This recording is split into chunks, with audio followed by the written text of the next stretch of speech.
Hey everyone, I'm Mind, and this is set number 71854, Cole's Mission Mech and Dragon Zane from the LEGO Ninjago Dragons Rising Season 4 wave. This set contains 364 pieces, 3 minifigures, and will retail for $34.99 in the US when it officially releases on January 1st, 2026. This set was gifted to me earlier for review by the LEGO group through the LEGO Ambassador Network, but all opinions expressed in this video are entirely my own. If you missed it, I'm doing early reviews of all of the January 2026 Ninjago sets right now. There's already a few up on the channel and there will be more coming soon, so make sure to let me know in the comments which set do you want to see an early review of next. And if you enjoy this kind of content and you want to see more, liking and subscribing does a ton to help support me and the channel, and it also helps YouTube to show you my videos more often. So thank you all very much for the support, and now let's get into the review.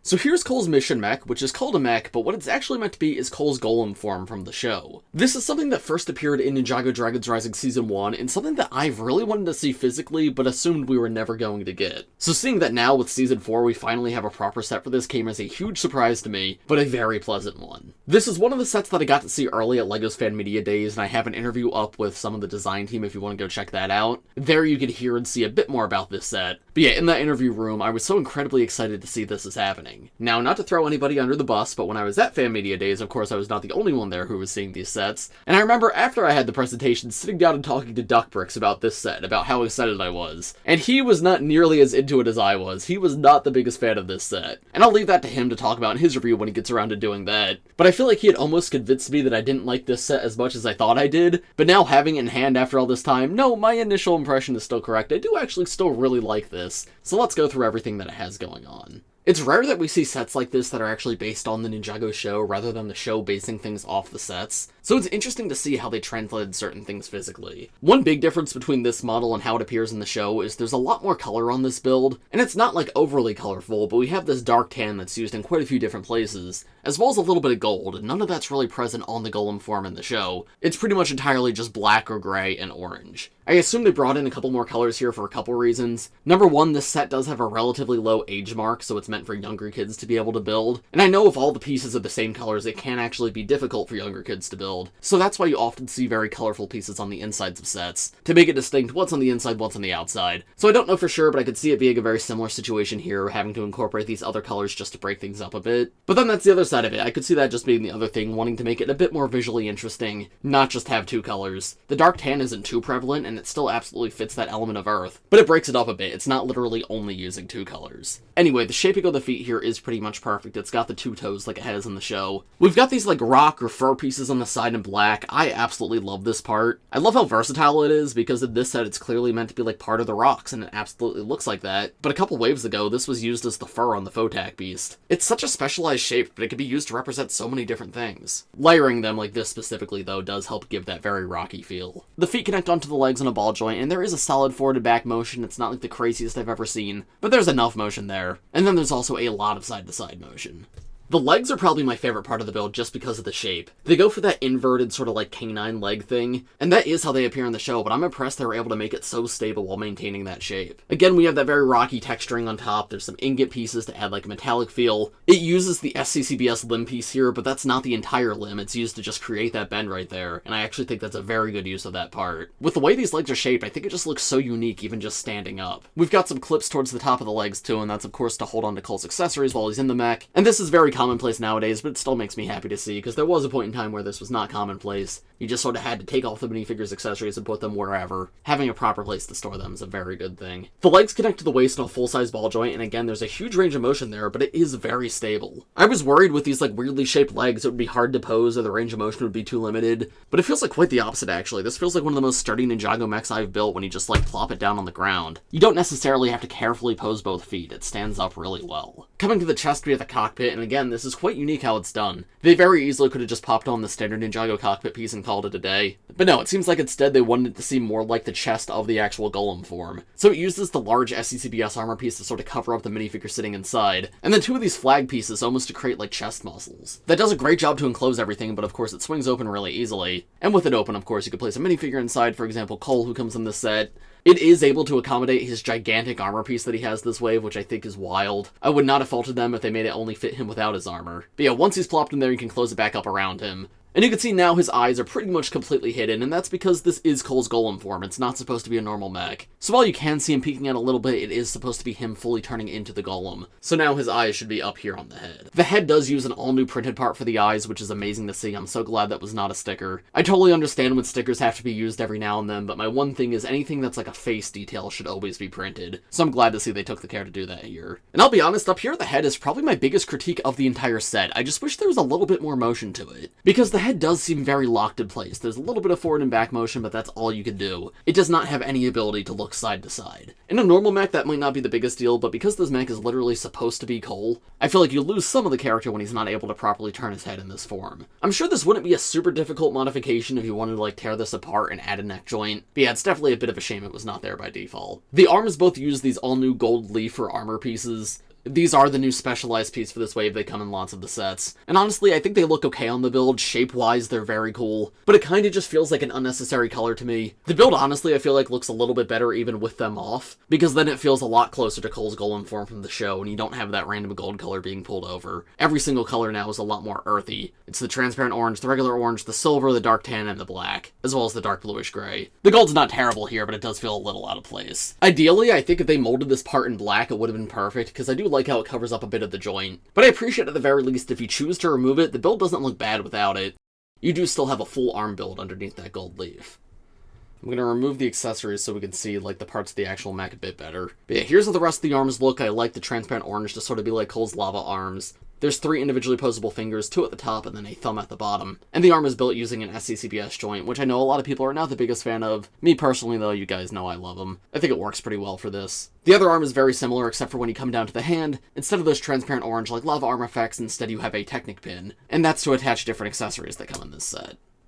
Fingers are done in the exact same way though, and again there's a Technic pin in the hand to hold on to a weapon. Speaking of weapons and accessories, if we turn this mech around, you can see on the back there's 2 more Technic pins sticking out, and that's to hold on to extra accessories for the mech when Cole's not using them. So for example, I had the staff kept back there. So here's how Cole's Golem form looks with all the accessories removed, which honestly does look a lot closer to the show. However, from a play perspective, the accessories are one of the coolest parts of this set, because this is actually something you don't see too often. A lot of the times mechs will come with some sort of weapon, like a sword or something, and they'll be removable from the hands, but they're not really swappable, right? There's like nothing else you're meant to put in the hands. This set though comes with 3 different weapons that you can swap between. There's this one, which is a little blaster. It's just got a spring-loaded shooter in it, as well as a clip on the side to hold on to any extra bolts that you want. I will admit, when you look at it like this, it's not the prettiest looking build, but when you insert it into the mech's hand, I think the shape makes a lot more sense. Then you have this large transparent orange sword. This is the one that was originally used on the Source Dragon Emotion's tail. Cool to see it used for Cole though. I think the colors definitely work for him, and that's a pretty standard sword. You can just equip it in the hand. And then finally there's the staff that we looked at, which you can see the Technic hole is right here, and you can have Cole hold onto it as an accessory like this, or instead attach it at the top of the wrist like this, and then it becomes like this spinning weapon instead. Technically you can attach any of the weapons like that. If you want to do that with the sword you can, though I think the staff definitely makes the most sense. The blaster works alright too, though then it's very loose, so it's a little bit harder to like aim at a target. If you don't want to use any of the accessories though, but still keep them with the mech, they can actually all fit on the back at once. So for example, I could load the blaster on like that, then the sword like this, and then I could put the staff on top of either one, and that even still has a little bit of Technic pin left over. And that's sort of where the name of the set, Cole's Mission Mech, comes into play, because he is prepared for any mission. He's got all that gear on his back at all times. So while I feel like that idea sort of strays away from the original Cole's Golem, I think they integrated it well enough where it doesn't feel like it takes away from the Golem form on its own. Like if you remove that and just look at this on its own, yeah, that's Cole's Golem form. But it just gives you that little bit more for play that I actually think is quite cool, because again, I've never really seen any other Ninjago set do that, which is impressive that it's been around this many years, and we've never had a mech that's just full of different gear like this. And speaking of, this is not even every accessory that he's meant to use, because also in this wave is the Ninja Dragon Ryu set, who's going to be covered in a separate video, but he comes with 2 different accessories that are cross-compatible with Cole's accessories.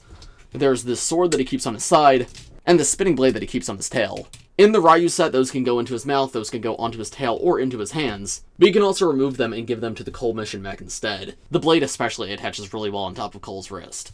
And that compatibility goes both ways too, so if you want to take the accessories from the Cole set and give them to Ryu instead, that also works, but I'll show that off more in the Ryu review. Finally, talking about posability and stability with this mech, it's quite good. It's about what you'd expect from a small mech. I think it's around on the same level as the elemental power mechs. Of course, because the legs are shaped differently, there's a few different things it can do. Like, it definitely can't kick forward as far as the elemental power mechs, but I think it could get into a much more intense running pose like this, for example. I think the biggest disappointment when it comes to posability is just that head, the fact that you can't rotate it side to side. You do lose some personality that you might have otherwise. But even with that said, there's such a wide range of motion on the arms and the legs that it's still quite expressive just from that. For a mech of this scale, I'm pretty satisfied. I think that's about all I have to show you for the main build of the set, at least for now. I'll talk about it a bit more at the end of the video. For now, let's take a look at the minifigures that come in this set.